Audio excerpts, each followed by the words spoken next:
Good afternoon, guys.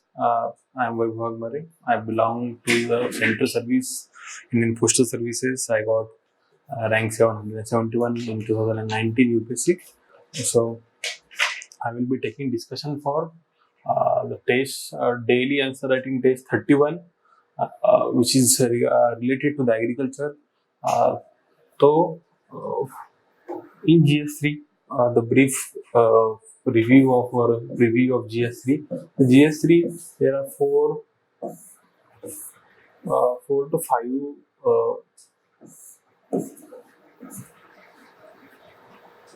subheads. First is a economy, core economical thing, जो भी employment, ये सब जो भी है, ठीक.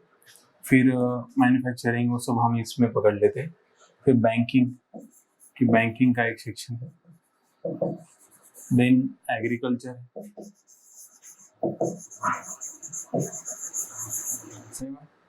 फिर है environment and disaster management, internal security.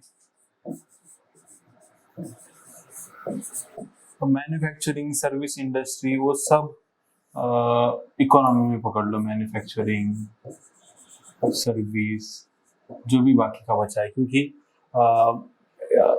It मतलब एग्रीकल्चर के कंपेरेटिव उसका ज्यादा वेटेज नहीं है. मतलब yes, there are questions regarding manufacturing and service sector, but agriculture पे ज्यादा क्वेश्चंस आते हैं. तो इन्वायरमेंट एंड डिजास्टर मैनेजमेंट पे बहुत सारे क्वेश्चन आते हैं.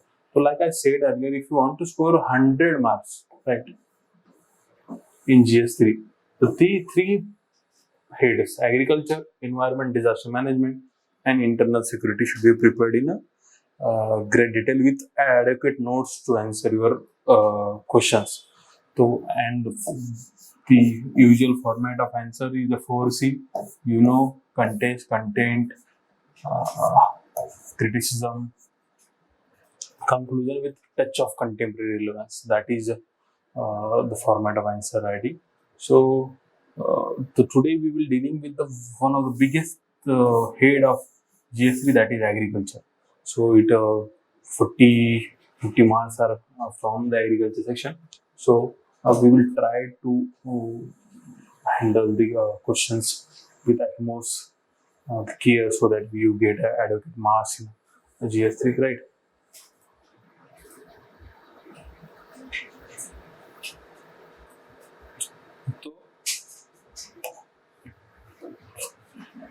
What do you mean by minimum support price? This is the first question. MSP. And how will MSP rescue the farmers from the low income trap? देखो, कि theme is MSP. Identify theme. That is your uh, first step in solving question. Identify theme. The theme will be your introduction then. Then identify sub questions. What do you mean by minimum support price? That is the first sub question. And how will MSP rescue the farmers? This is the second sub question, right? So in 10 marks, you have to write answer about the two questions. So you will not have enough space, word limit, and time to answer any third or any part which is not asked in the question. That's why directly answer the MSP and what are the how will MSP rescue. So MSP is a form of market intervention by government of India.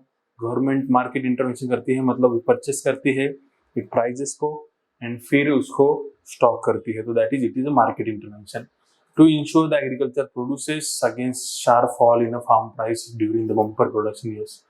The major objectives are, objective जो भी है वो लिख दो, क्योंकि ये first जो है आपको उसको लिखना है अच्छे तरह से. तो ऑब्जेक्टिव क्या होता है कि एक सपोर्ट मिले, इकोनॉमिक सपोर्ट, और एक बफर क्रिएट हो जो कि यूज हो जाए अगेंस्ट एनी डिजास्टर हो जो भी. तो बफर स्टॉक को पीडीएस के लिए करने के लिए वो यूज करा जाता है, राइट. तो आप उसके बारे में कुछ स्टैटिस्टिक्स दे सकते हो कि इंडिया में एमएसपी इतने 24 क्रॉप्स को दी जाती है. फिर एक CAPC करके कमिटी होती है, कमिटी ऑन एग्रीकल्चर प्रोड्यूस, तो वो डिसाइड करती है. 4-5 चीजें आप बता सकते हो इसको. Yeah, this is your context on it, which is actually the answer of your first question also.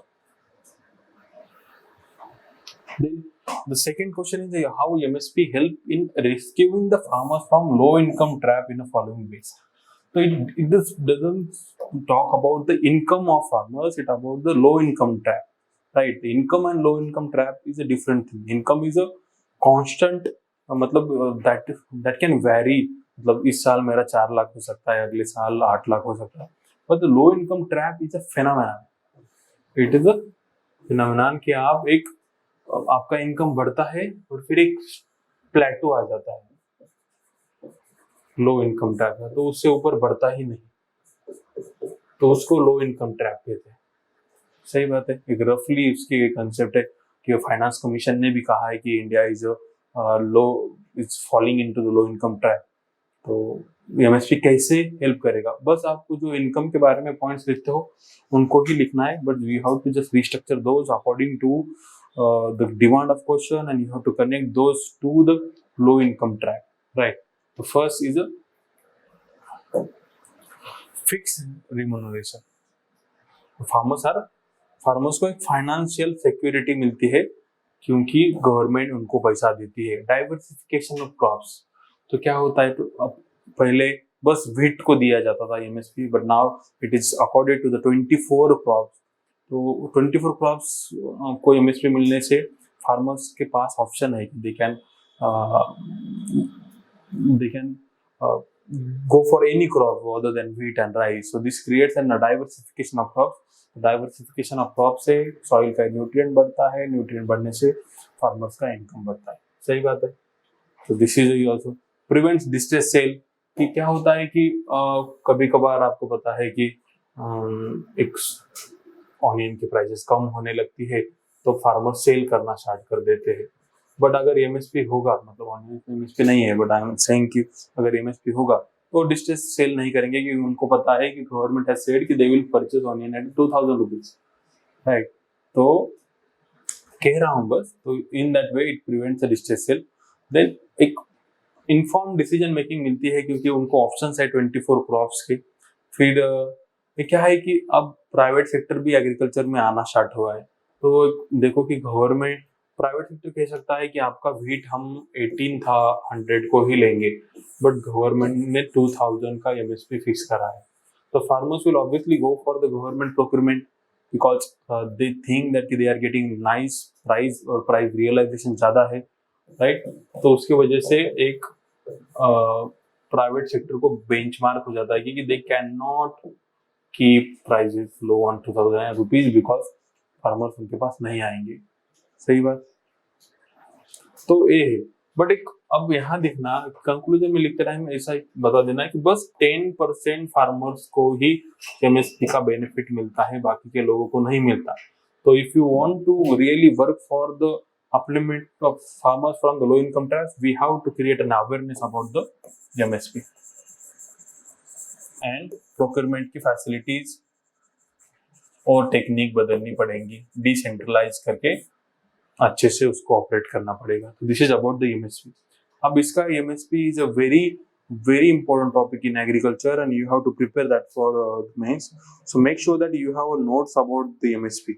Otherwise, you will not be able to write answers in a exam for MSP. So उसके data committee, Swaminathan committee ने क्या क्या कहा है, Ashok Dalwai committee ने क्या क्या कहा है, उनके बारे में देख लेना. नीति आयोग का 75 years करके एक डॉक्यूमेंट है, उसमें उन्होंने क्या है कहा है वो भी देख लो. अब देखो कि बैंकिंग का क्वेश्चन है, तो बैंकिंग का क्वेश्चन इसमें आ गया है, but it is related to the rural credit. ठीक, तो it is in a way related to the agriculture. तो differentiate between commercial and cooperative banks, highlight their role in revolutionising the prospect of rural credit. तो देखो एक differentiate करने को कहता है कमर्शियल एंड कोऑपरेटिव बैंक्स को, and highlight their role in revolutionising the prospect of rural credit. तो banking से रूरल क्रेडिट में कैसा असर पड़ा है वो आपको लिखना है. तो first question is the differentiation and second question is highlight, right? 10 marks के लिए लिखना है तो ज्यादा कंटेस्ट मत दो, क्योंकि डिफरेंशिएशन में आप जब टेबल करके लिखते हो तो आपका बहुत सारा वर्ड लिमिट खत्म हो जाता है, तो बहुत सारा कंटेस्ट देने की जरूरत नहीं है। जब भी डिफरेंशिएशन आ जाए डायरेक्टली स्टार्ट कर देना। अगर 10 मार्क्स के लिए आया तो और 50 मार्क्स के लिए आया तो give at least 3-4 lines of a context to your question. Then कि देखो कि what is the difference between the commercial and cooperative banks. We know the cooperative banks are like by the people for the people, so the work on the principles of cooperation and owned and operated by the members. But commercial banks नहीं, commercial है नाम में ही है, commercial तो profit making करेंगी, they are owned by private individuals, ठीक। मतलब government भी कर सकती है। तो कोऑपरेटिव बैंक्स क्या है कि यार डिफरेंट स्टेट्स के डिफरेंट एक्ट्स होते हैं, कि महाराष्ट्र का कोऑपरेटिव बैंक्स एक्ट होगा, कर्नाटका का एक्ट होगा, बट कॉमर्शियल बैंक्स को एक ही एक्ट पार्लियामेंट में करता है फॉर यूनिफॉर्म रेगुलेशन,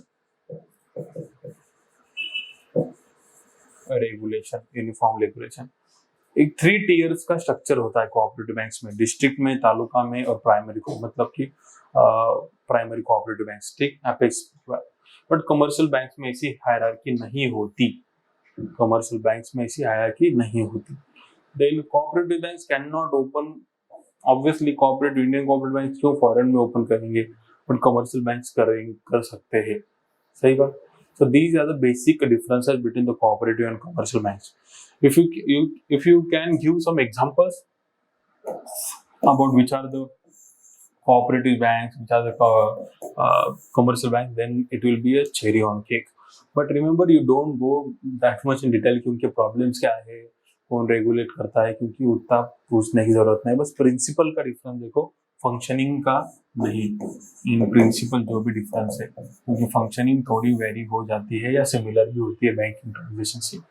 तो रोल क्या है भाई उन्होंने कि what the banks have played role in rural credit. तो फर्स्ट लोन का लोन एक्सटेंड करना हुआ है उनसे, अच्छा एक फाइनेंशियल इंक्लूजन बढ़ा है, ठीक, क्योंकि अब एक अनबैंक्ड एरियाज में जब बैंक्स जाती है तो people open their accounts in the bank, तो दैट इज वन थिंग, तो फाइनेंशियल इंक्लूजन हो गया। तो कोऑपरेटिव बैंक्स की target rural masses play an important role in rural financial inclusion by providing easy credit. Easy credit हो जाता है, accessible credit हो जाता है,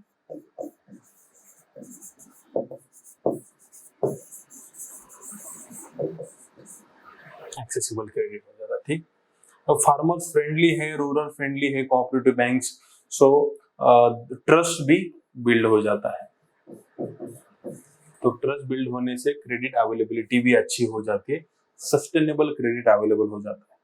एक मिडल मैन, मनी लेंडर, जमींदार का इनका इन्फ्लुएंस करके एक फॉर्मल क्रेडिट हो जाता है।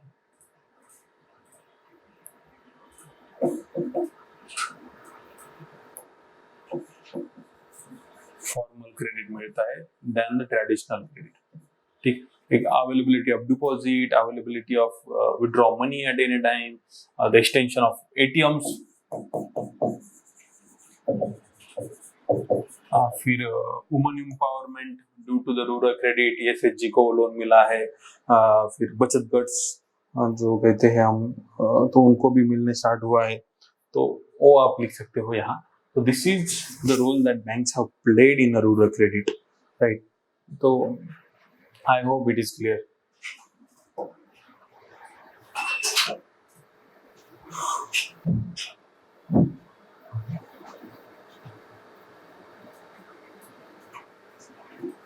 See, the question was very easy.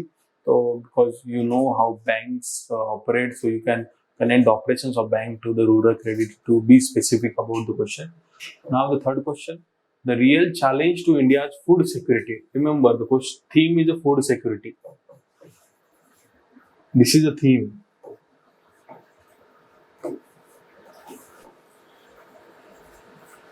Real challenge food is a poor grain management rather than the shortage of grain production.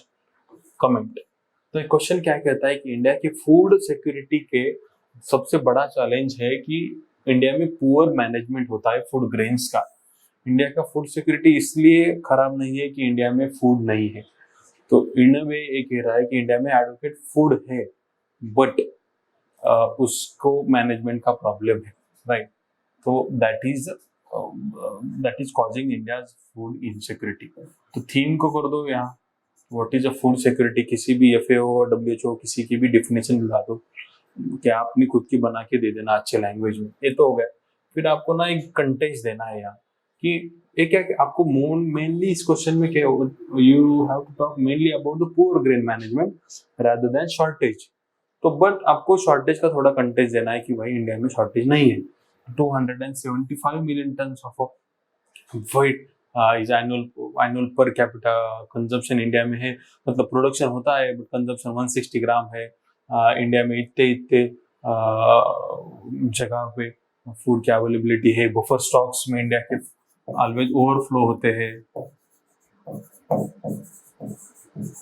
एक agriculture product are left unsold. तो उसके by this points you will show that कि India में shortage नहीं है। But current challenge आप क्या है कि आपको चैलेंज लिखना है पुअर ग्रेन मैनेजमेंट का, तो that will be your second सब क्वेश्चन। तो फर्स्ट को आपको लिखना है about the shortage whether it is there or not, then about the challenges in grain management। तो देखो कि इंडिया के ग्रेन मैनेजमेंट में चैलेंजेस क्या है। तो इंडिया में जो है कि प्रोक्योरमेंट हम ओपन एंडेड करते हैं, तो फार्मर से डायरेक्ट खरीद लेते हैं, बट उनका डिस्ट्रीब्यूशन हम PDS से कर देते हैं। तो समझ आया कि आप यहाँ से ओपन एंडेड आ रहे हो बट यहाँ पे क्लोज है आपका, मतलब आगे जा नहीं पाता, तो दैट्स व्हाई डिस्ट्रीब्यूशन नहीं हो पाता। तो that is one of the challenge. Procurement is open ended but distribution is through PDS। तो इंडिया की स्टोरेज फैसिलिटी नहीं है फूड कॉर्पोरेशन ऑफ इंडिया की, उसकी वजह से वेस्टेज होता है। तो ऐसा है कि इंडिया में हर साल 10% of food products get wasted, at least 10%, मतलब that to horticulture and related, other we are not talking about India. Then India का बफर स्टॉक मैं कहता हूँ ओवरफ्लो हो रहा था और होता है, तो उसको एक मोनेटाइज करने का एक टेक्निक ही नहीं है, एफिशिएंट टेक्निक नहीं है। देन तो प्राइवेट सेक्टर इन्वॉल्व नहीं है, तो प्राइवेट सेक्टर इन्वॉल्व नहीं होने से उनकी टेक्निक, उनकी फैसिलिटीज, उनके स्टोरेज फैसिलिटीज, उनका प्रोफेशनलिज्म यहाँ नहीं आता। तो that is it. The India का food corporation of India is purely bureaucratic body working like extension of government, right. तो इसकी वजह से उनकी इफिशिएंसी भी कम हो जाती है। तो MSP भी कुछ कम ही जैसे कहा था 24 पे ही फोकस है, बट वो सीरियल्स कोर्स गेन्स उस पर ज़्यादा फोकस नहीं है। तो उसके वजह से भी एक फूड सिक्योरिटी अफेक्ट होती है, poor management of the food production, right. Targeting ही कम है। We have seen the leakages in a PDS system, identification of PDS system, identification of beneficiaries भी उतना proactive नहीं है। तो these are the few challenges of the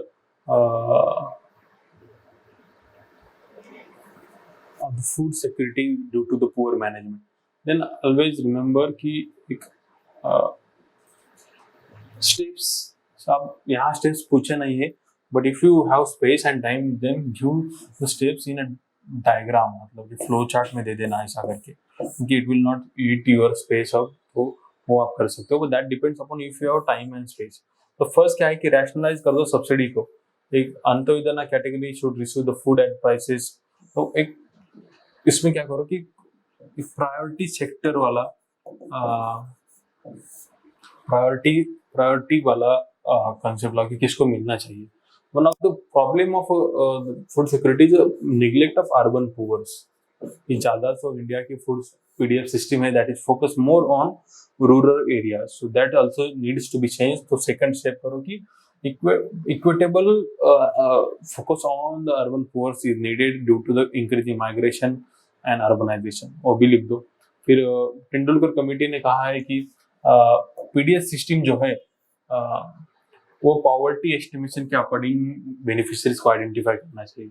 फिर procurement की बास्केट को डाइवर्सिफाई कर दो, सीरियल्स न्यूट्रिशियस फूड पे फोकस करो, फॉर्टिफिकेशन पे फोकस करो, फिर एक जोग्राफिकल डाइवर्सिफिकेशन करो,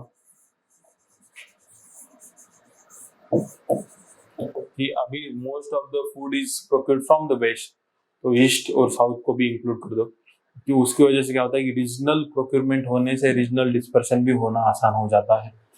तो अब जब भी फूड सिक्योरिटी का या फूड पीडीएस सिस्टम का नाम आएगा, एक कमेटी हमेशा हमेशा याद रखना, that is the Shanta Kumar committee.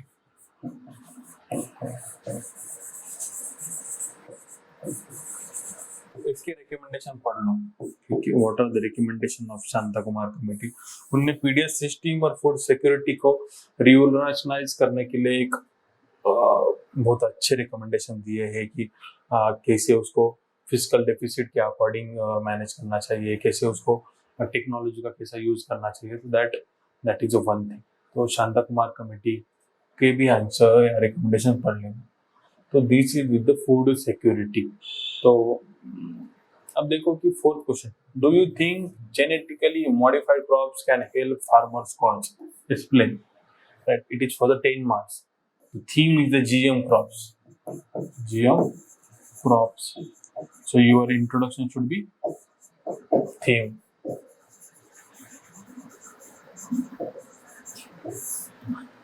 Right.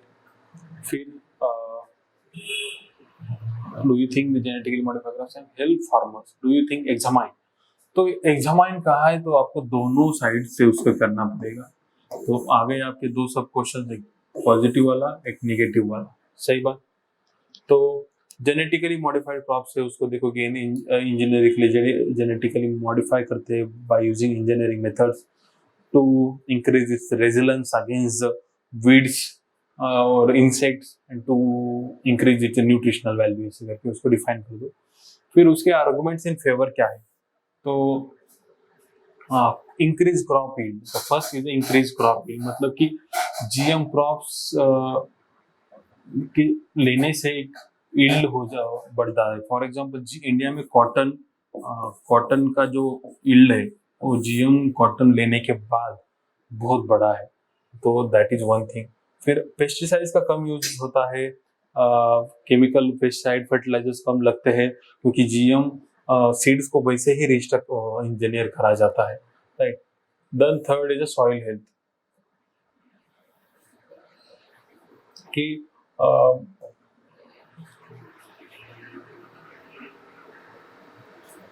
GM crops को ऐसे इंजीनियर करा जाता है कि उसके लिए ज्यादा टिलेज या सॉइल ओपन करने की जरूरत नहीं है। तो कंजर्वेशन टिलेज से ही वो हो जाता है, नो टिलेज से ही, मतलब कम टिलेज से। तो उसकी वजह से वेदरिंग भी नहीं होता सॉइल का।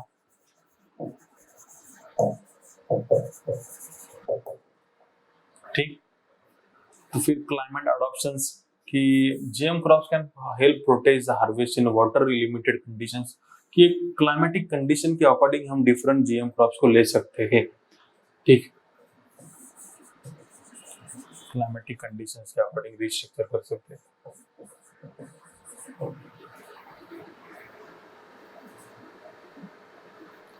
ठीक, ये हो गया। These are the arguments in favour. तो इसके अलावा कुछ कुछ आर्गुमेंट्स है कि एक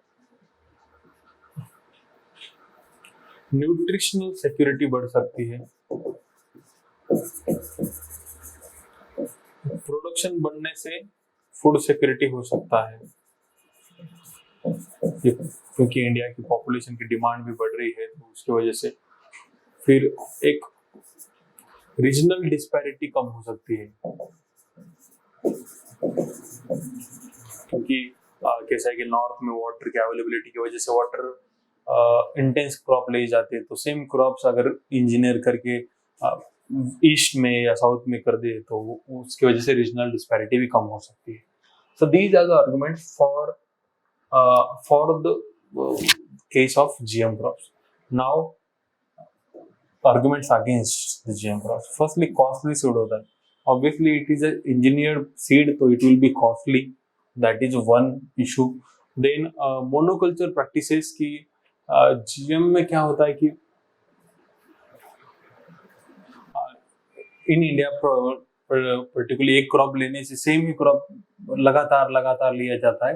दैट्स व्हाई सॉइल का हेल्थ खराब हो जाता है। But same will happen with GM crop, कि लोग सेम क्रॉप रिपीटेशन ले लेंगे तो उसका सॉइल का हेल्थ खराब हो जाएगा, फिर वहाँ का इकोलॉजिकल बैलेंस चेंज हो सकता है, क्योंकि we don't know about the future prospect of the GM crop that has already been in use. That is one thing. Second thing, development of resistant. तो ऐसा देखा जा रहा है कि weeds and pests, weeds and insects are developing the resistance capacity against the GM crops. For example, cotton जो है, India में जो GM कॉटन यूज करा जाता है, तो उस पे बहुत सारे इंसेक्ट दिखने स्टार्ट हुए हैं in Gujarat and in Maharashtra area, right. So this is one thing. Then soil friendly organisms को अफेक्ट करता है, क्योंकि कुछ सॉइल फ्रेंडली होते हैं। कॉर्नेल यूनिवर्सिटी ने एक स्टडी करी थी, उनके अकॉर्डिंग कि जो Bt corn can harmful to the larvae of monarch butterfly, तो बटरफ्लाई के लार्वी को अफेक्ट करता है बिटिकॉर्न, तो सेम हो सकता है। तो अब इसके अलावा क्या है कि इनफ रिसर्च नहीं हुआ है, not enough research.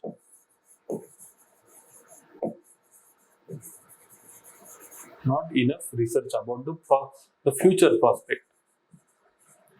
Then resistance of farmers,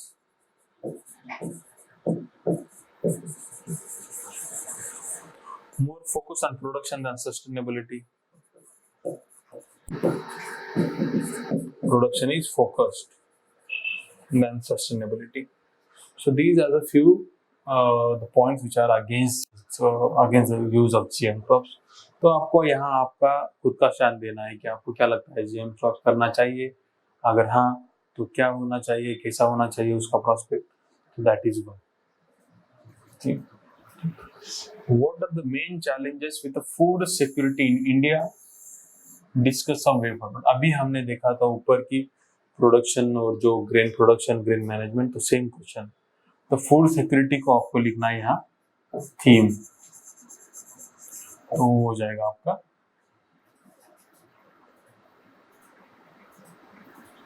introduction.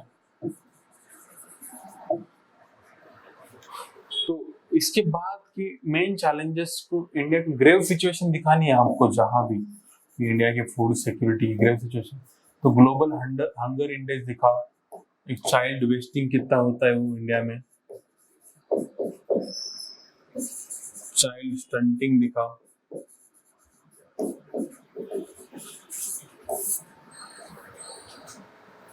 समझ आ रहा है।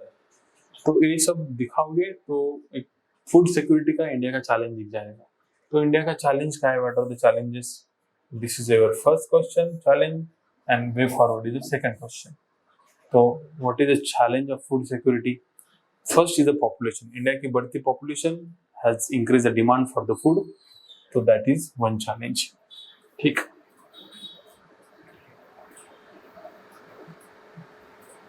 देखो कि चैलेंजेस को एक 3 हेड्स में डिवाइड कर सकते हैं, अगर आपको पॉइंट्स याद नहीं आ रहे। फर्स्ट इज अवेलेबिलिटी, एक्सेसिबिलिटी, कि फूड अवेलेबल है क्या, एक्सेसिबल है क्या, थर्ड अफोर्डेबल है क्या। देखो पॉपुलेशन अवेलेबिलिटी है, इशू है। पॉवर्टी, इसकी वजह से अफोर्डेबिलिटी और एक्सेसिबिलिटी का इशू है कि रिच के पास न्यूट्रिशियस फूड होता है बट पुअर के पास नहीं होता। तो पॉवर्टी एस्टिमेशन के अकॉर्डिंग जो भी इंडिया में पुअर लोग हैं उनकी food security is not that strong.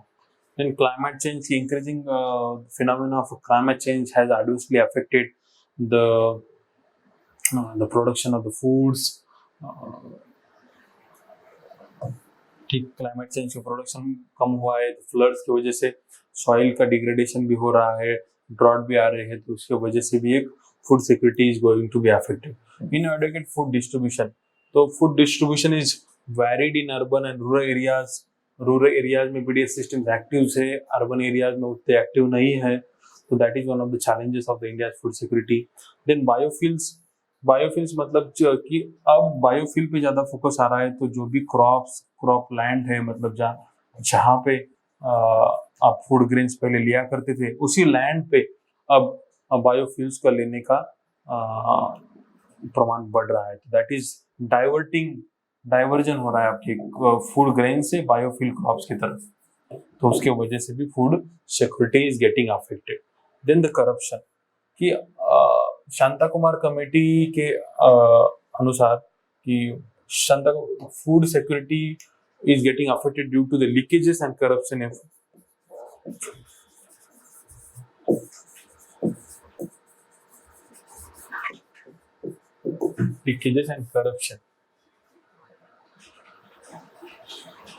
the food PDS system. तो inadequate storage facility, तो इंडिया की अभी कहा था कि इंडिया की इनएडिक्वेट स्टोरेज फैसिलिटी है, कोल्ड स्टोरेज कम है, वेयर हाउसेस कम है, प्राइवेट सेक्टर का पार्टिसिपेशन कम है, वो सब lack of awareness about the nutritious food, about diet practices, तो ये सब हो जाता है challenges,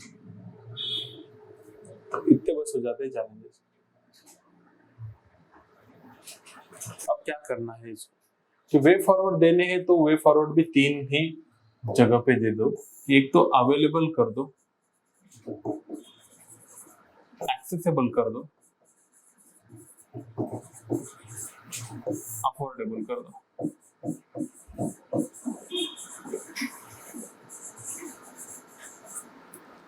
available, accessible and affordable कर दो, सही बात। उसके बाद उनकी क्वालिटी के बारे में वो कि न्यूट्रिशन में कैसा इफेक्ट करे, फॉर्टिफिकेशन करो, वो सब देखो। कि अवेलेबल कर दो तो मतलब प्रोडक्शन बढ़ाओ, तो बेटर टेक्निक्स करो फार्मिंग में, इरिगेशन अच्छा करो, कल्टीवेशन लैंड लाओ, सीड्स की क्वालिटी बोलो। पर एक बीपीएल सिस्टम की तरह आइडेंटिफाई करो, सब्सिडीज दो, पीडीएस सिस्टम को रिस्ट्रक्चर करो to make sure that it is not laden with the corruption. ये सब हो गया, तो डाइवर्सिफिकेशन करो, फूड ग्रेन बैंक्स को एस्टेब्लिश करो, फिर फोर्टिफिकेशन करो, पैकेज फूड पे भी ज्यादा फोकस करो कि how package food could be made as nutritious as possible. तो उन सब के अकॉर्डिंग फिर India will be a food security country. So this is the answer to your food security वाला question. Make sure that you are making notes about the food security.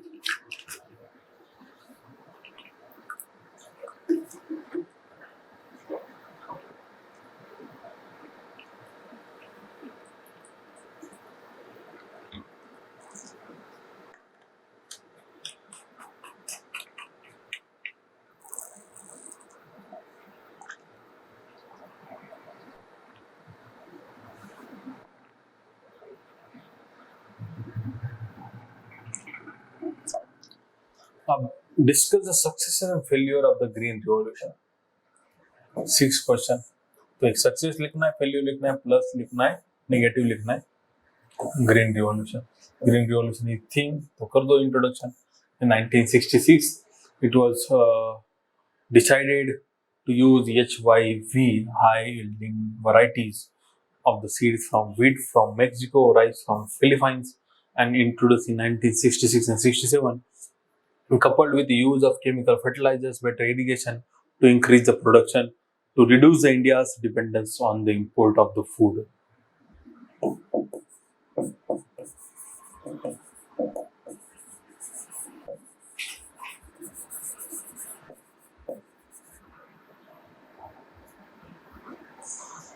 India's dependence on import of the food.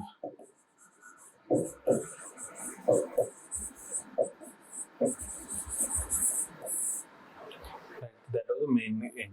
What are the successes? First is self-sufficiency बढ़ी है। India का growth हुआ है food production का 250% of growth since the inception or introduction of the green revolution. So this is one of the biggest successes of the India. The India is become self-sufficient. तो India की land की productivity भी बढ़ी है due to the use of high yielding variety of crops, chemical fertilisation, irrigation, mechanisation of agriculture. Employment भी बढ़ी है green revolution में। जैसे ही एग्रीकल्चर से प्रोडक्टिविटी बढ़ी तो ज़्यादा लोग एग्रीकल्चर में चले गए, तो मेकेनाइजेशन भी हुआ, तो new kind of employment was created in agriculture. तो इंडस्ट्रियल डेवलपमेंट भी हुई कि जिस around green revolution was taken place, वहाँ ट्रैक्टर, डीजल इंजिन, पंप्स, इनके इंडस्ट्रियल क्लस्टर्स बने, फिर फूड प्रोसेसिंग का क्लस्टर बना, तो those are the benefits of the green revolution.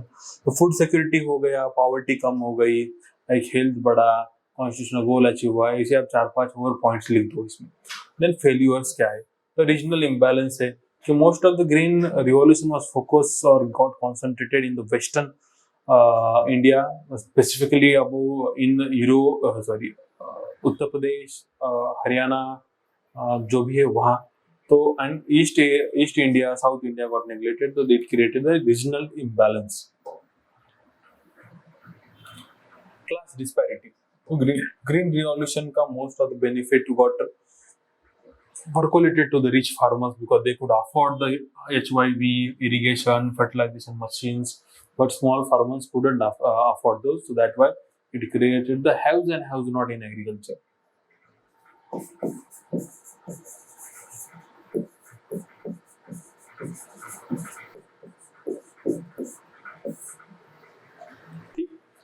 फिर क्रॉप डिस्पैरिटी हुई है कि most of the focus is on the wheat and rice, coarse grain, oil से पल्सेस का निगलेक्ट हुआ है। सॉइल की डिग्रेडेशन बड़ा है क्योंकि repeated use of chemicals and fertilisers, pesticide, उसकी वजह से क्रॉप की क्वालिटी ही कम हो गई है। The fall in water table, कि इंडिया का कि इन high yielding variety of crops के लिए ज्यादा इरिगेशन की जरूरत थी, तो दैट्स व्हाई कि जब वो उनको लाया गया तो वाटर का इरिगेशन भी यूज बढ़ा, तो उसकी वजह से वाटर की क्वांटिटी, उनका फॉल टेबल ही कम हो गया है। इन्वायरमेंटल डिग्रेडेशन भी हुआ है कि सैलिनेशन बढ़ा है लैंड का, सॉइल की डिग्रेडेशन बढ़ा है, सॉइल की क्वालिटी कम हुई है, फिर केमिकल फर्टिलाइजेशन से लीचिंग होके एक मेन वाटर सोर्सेज भी खराब हुई है। फूड सिक्योरिटी, फूड चेन में भी केमिकल पेस्टिसाइड का एक्यूमुलेशन होने से फूड चेन भी टॉक्सिक बन चुकी है। तो those are the failures of the green revolution.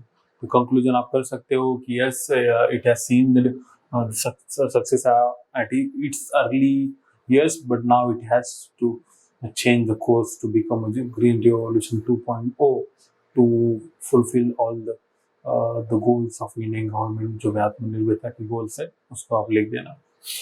ठीक, so this is the 6th question. Now the 7th question. Subsidies are not a sustainable solution to underlying problems, rather it is a burden on fiscal purse. तो theme is a subsidy. This is theme. This should be introduction.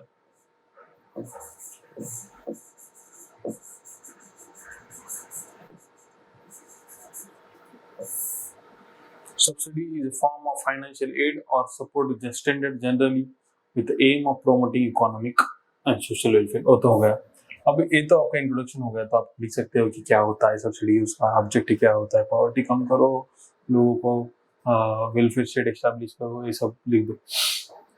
Then उसका एक क्या है कि उसके it is not a sustainable solution to the problems, it is a burden on fiscal deficit.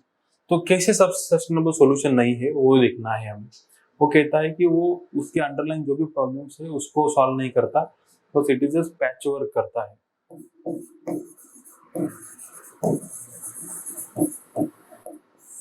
उस patch work को हमें कम करना है and it creates a burden on a fiscal purse. ठीक, तो fiscal subsidy is not a sustainable solution.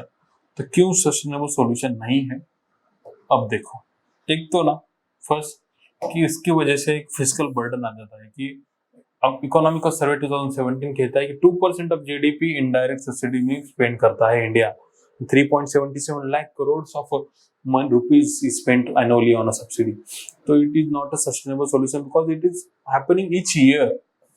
तो अगर एक दो बार देने से प्रॉब्लम सॉल्व हो जाता तो क्यों नहीं हुआ अब तक, each year हो रहा है, समझ आ रहा है। तो that is one defect of the subsidy. Second is optimum amount. It is very difficult to calculate the optimum amount that is needed for the subsidy. तो इसके वजह से ना एक अनरीजनेबल या कभी कभी ज्यादा कभी कभी कम अमाउंट फिक्स हो जाता है। Then there is the issue of identification also, कि फॉल्स बेनिफिशियरीज होती है, कि वर्ल्ड बैंक कहता है कि इंडिया की सब्सिडी का ज्यादा तो यूज रिच को मिलता है देन टू पुअर। तो this is also issue in India, जो India food security, sorry India subsidy. Then about the corruption, कि पीडीएस सिस्टम से बहुत सारे लीकेजेस होते हैं, वहां से करप्शन हुआ है, तो सब्सिडी में भी बहुत सारा लीकेज होता है। तो जैसे वो कहते हैं कि 1 रुपये से बस 1-2 आना या कुछ तो पॉपुलेशन को मिलता है, तो that is happening with the subsidies also. So this is the issue of a subsidy. तो डिस्टॉर्शंस भी है कि इन्वायरमेंट डिग्रेडेशन, पोल्यूशन, तो इनको भी अफेक्ट हो रहा है। फॉर एग्रीकल्चर सब्सिडी हो गई या इंडस्ट्रियल सब्सिडीज, मैन्युफैक्चरिंग सब्सिडीज, तो उसकी वजह से एक अनसस्टेनेबल प्रैक्टिसेस प्रमोट हो रही है। तो that is creating havoc on the environment and pollution. तो these are the effects of the subsidies. So because of these reasons, subsidy is not a solution, or subsidy is not a solution to the underlying problems, or is not a panacea. तो but कि अब क्या करें फिर उसके वजह से कि वो हो जाती, वे फॉरवर्ड क्या है कि इंडिया का फिजिकल बर्डन कम करना है। तो वे फॉरवर्ड क्या है कि रैशनलाइज कर दो सब्सिडी को, इम्पोर्टेंट सब्सिडीज ही रखो, बाकी के कम कर दो, फेज आउट करना स्टार्ट कर दो सब्सिडीज को, फेज आउट करना। सही बात। देन यूनिवर्सल इनकम दे दो, कि सभी के पास इनकम होगा तो सब्सिडी देने की जरूरत नहीं होगी, वो अकॉर्डिंग उनके नीड के अकॉर्डिंग वो यूज करेंगे यूनिवर्सल बेसिक इनकम के। इन्वेस्टमेंट कर दो कि इन्वेस्टमेंट कर दो इन एक्चुअल प्रॉब्लम्स, कि एग्रीकल्चर प्रॉब्लम है तो एग्रीकल्चर में इन्वेस्टमेंट कर दो, हेल्थ में प्रॉब्लम है, न्यूट्रिशन में प्रॉब्लम है तो उसमें इन्वेस्टमेंट कर दो। तो उससे क्या हो जाएगा कि एक टारगेटेड हो जाएगा, ये सब्सिडी बहुत वेग हो जाता है कि फर्टिलाइजर को दे रहे, इलेक्ट्रिसिटी को दे रहे, इरिगेशन को दे रहे, तो उसको कर दो। एक हो गया सब्सिडी वाला। देन टेक्नोलॉजी का इंप्रूवमेंट करो, आधार डायरेक्ट बेनिफिट ट्रांसफर का यूज करो to identify the beneficiaries, to reduce the exclusion and inclusion errors and targeted, तो अभी बोल ही दिया है। तो देखो कि कंक्लूजन कर दो, किसी भी स्टेट में चाहे अमेरिका हो, वहां भी सब्सिडीज प्रोवाइड करी जाती है, बेनिफिट्स प्रोवाइड करे जाते हैं। तो subsidies are essential component to ensure the welfare of poor, and it is not unique to the India ऐसे करो, but it has to be rationalise to reduce the burden of fiscal purse and to make sure that it is solving the problems and not just doing the patchwork.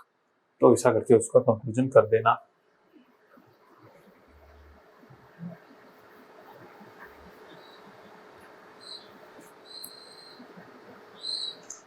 So what do you understand by buffer stock?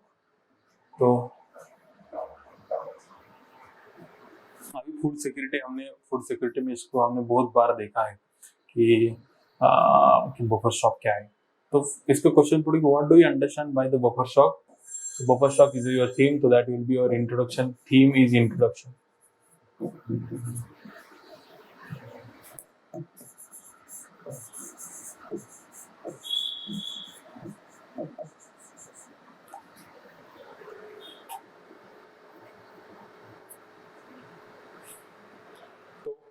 This is the first question. Whether it is adequate, that is the second question. The third is the quantity of buffer stock. तो वो enough है क्या, वो उसको आपको लिखना है, मतलब उसका कुछ इशू है क्या पहले से क्वांटिटी का, तो वो एक थर्ड क्वेश्चन है। तो बफर स्टॉक लिखो कि इट इज अ स्कीम और system which buys and stores stock at times of a good harvest to prevent the prices falling below a target range, right? इसको लग दिया। फिर लिखो कि state run food corporation of India is responsible for the maintaining stocks and storing it and dispersion. तो उसको बारे में लिखते हो कि इंडिया में कितना है, उसके स्टैटिस्टिक निकाले। जब भी फूड सिक्योरिटी लिखोगे तब उसके स्टैटिस्टिक्स निकाल लो, राइट? तो इश्यूज क्या है कि इंडिया के बफर सिस्टम से इश्यूज क्या है, why it is not adequate. First एक कॉस्ट है ज़्यादा, फिर मतलब is there adequate, yes it is adequate कर दो, फिर but there are other issues related to buffer stock. क्या है, कॉस्ट ज़्यादा है, स्पिलेज स्पॉइलेज ज़्यादा होता है, वेयर हाउसिंग की कैपेसिटी कम है, रैट्स पेस्ट रैट्स पेस्ट का प्रेजेंस ज़्यादा है, बहुत सारा वेस्ट हो जाता है, ट्रांसपोर्टेशन में बहुत खर्चा हो जाता है, कि black market liquor production in सब में उसका डाइवर्जन करा जाता है, ब्लैक मार्केटिंग होती है, राइट, टारगेटेड डिलीवरी हो नहीं पाती। Those are the issues of the buffer stocks. Shanta Kumar committee क्या कहते हैं कि procurement, food security, beneficiary, storage, उन पे उनकी कुछ रिकमेंडेशन है। प्रोक्यूरमेंट करो कि हैंड ओवर कर दो,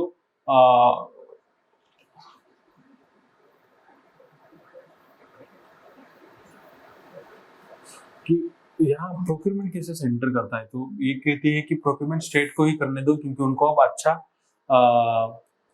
एक्सपीरियंस आ गया है and they have created the reasonable infrastructure. तो एक सेंट्रलाइज प्रोक्यूरमेंट मत करो। फूड सिक्योरिटी की एक नेशनल फूड सिक्योरिटी एक्ट है, उसको कंप्यूटराइजेशन करो, उसके इम्प्लीमेंटेशन को, उनके बेनिफिट्स को ऑनलाइन लाओ, पीडीएस ऑनलाइन करो, वन रेशन वन कार्ड वो सब कर दो, मतलब वन नेशन वन रेशन ऐसा कर। बेनिफिशियरीज की एक 67% बेनिफिशियरीज है अभी, उसको 40% लाओ, तो उससे हो जाएगा, कॉस्ट भी कम हो जाएगा, right.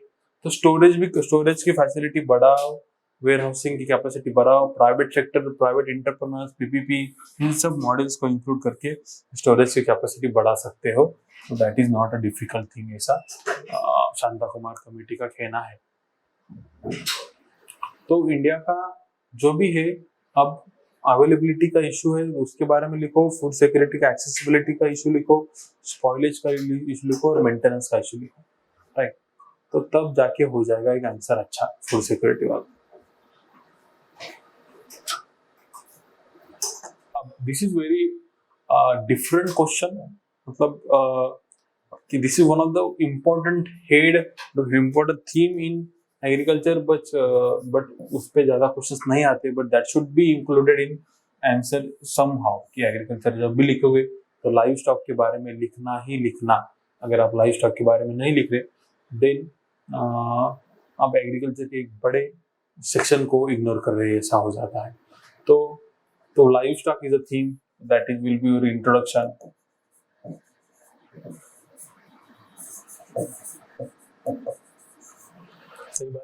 In terms of global competitiveness, the livestock sector of India leaves a lot to be desired. Do you agree? मतलब lot to be desired, मतलब you have to write about its potential.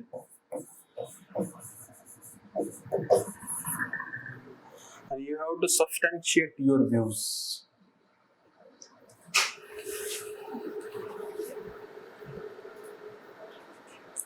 तो live stock एक definition तो नहीं दे पाओ, तो एक content दे दो कि इंडिया में कितना लाइव स्टॉक है। India is the highest live stock owner in world.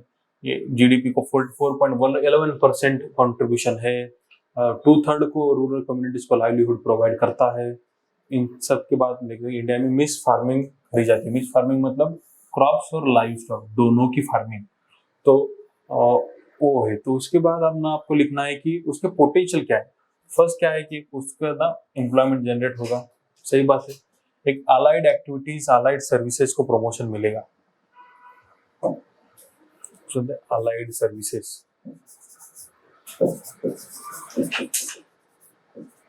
Activities. देखो कि रूरल एरियाज में आप कभी गए हो तो आपको पता चलेगा कि the livestock is mainly handled by the woman. तो livestock is one of the way for woman empowerment. It produces, it gives an enough economical opportunity to the woman.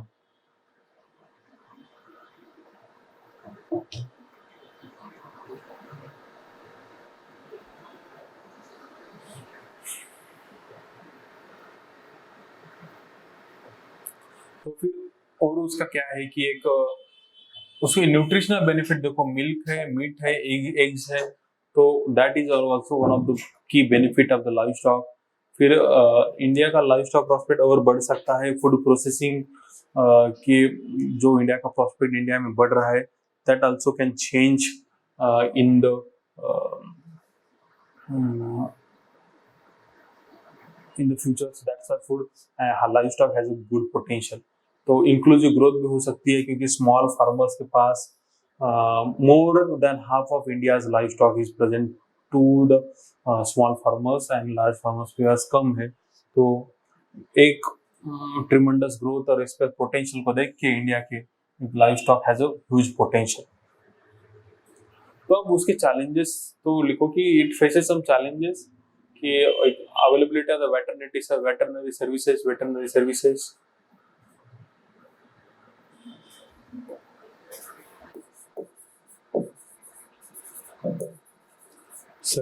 नहीं है, एक मॉडर्न हैंडलिंग स्किल्स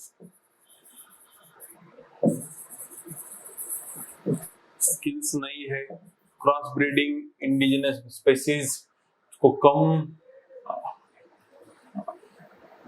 कम utilise करा गया है अभी तक। कि फिर एक इमर्जिंग मार्केट फोर्सेस लाइक कि Australia is competing against India in dairy product. तो ऐसे इमर्जिंग मार्केट फोर्सेस की वजह से एक कंपटीशन क्रिएट हुआ है।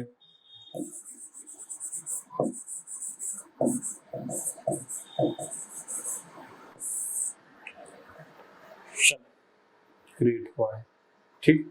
तो ये सब चैलेंजेस लिख दो। स्टैंडर्डाइजेशन वाला issue, food and mouth diseases वाला इशू, तो इसकी वजह से इंडिया का एक्सटर्नल ट्रेड कम हो जाता है regarding the live stock products.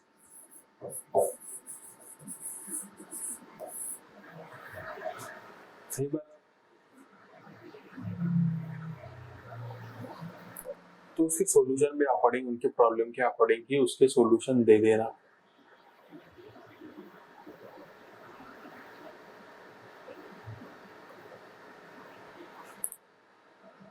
Cross breeding करो, इंडिजिनस स्पेसीज को कंजर्व करो, उनको प्रोटेक्ट करो, कमर्शलाइजेशन करो, गोकुल मिशन, गोकुल ग्राम्स का यूज करो, क्वांटिटेटिव एंड क्वालिटेटिव इंप्रूवमेंट करो, फिर एक बैंकिंग क्रेडिट को अटैच करो लाइव स्टॉक को, क्योंकि at present banking credit is not given on the basis of live stock availability और लाइव स्टॉक एसेट्स, तो उसको भी चेंज करना है।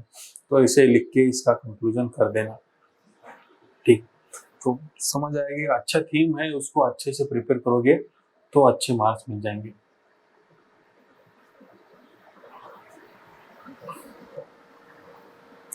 So what are technology mission? What does this mission try to achieve? Explain. So this is related to the 5-year plan. Normally in normal years or in recent years, UPSC is not asking about the 5-year plan, so you don't have to worry about the 5-year plans. But here with the technology mission is a good concept.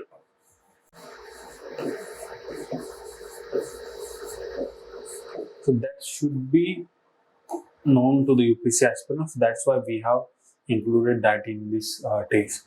So it implies that the projects have clearly defined objectives, scopes and implementation timelines. तो A हो गया उसका introduction, theme है, ये तो first हो गया question.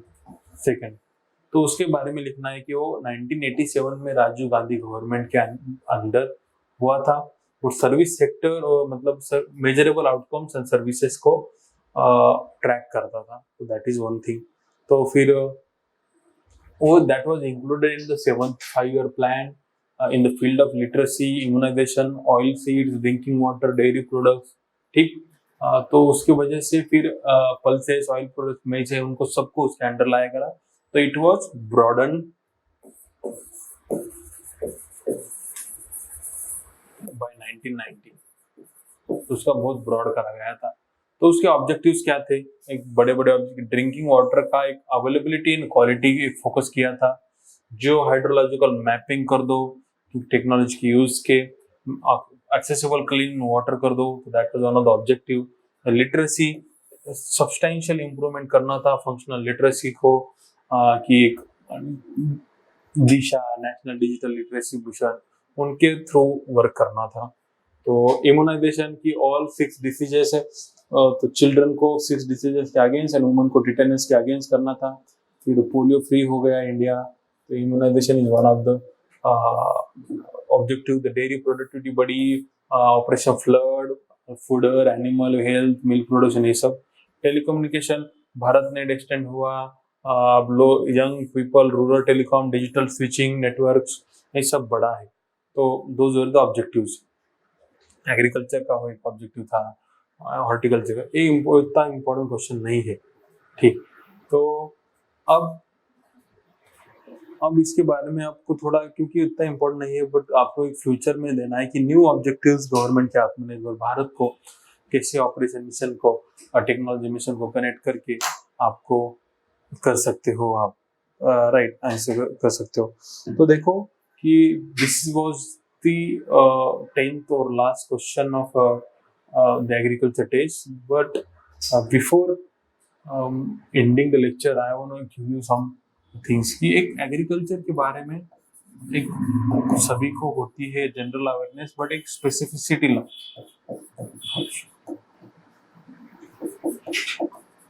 जैसे आपके पास स्टैटिस्टिक्स होने चाहिए, डाटा होना चाहिए, मैप होने चाहिए, कमिटीज होनी चाहिए, केस स्टडीज होनी चाहिए कि किस एरिया में किस स्टेट ने क्या क्या करा है, समझे। तो इन सब करने के बाद ही आएगा, क्योंकि सभी, अब जो भी एस्पिरेंट थोड़ा भी सिंसियरली पढ़ता है ना, उसको पता होता है कि एमएसपी के क्या क्या इश्यूज है या फूड सिक्योरिटी क्या क्या इशू। नॉर्मली भी किसी भी आदमी को पता, पूछ लो पकड़ के कि फूड सिक्योरिटी क्या इशू है, 2-3 पॉइंट तो वो भी बता देगा, सही बात।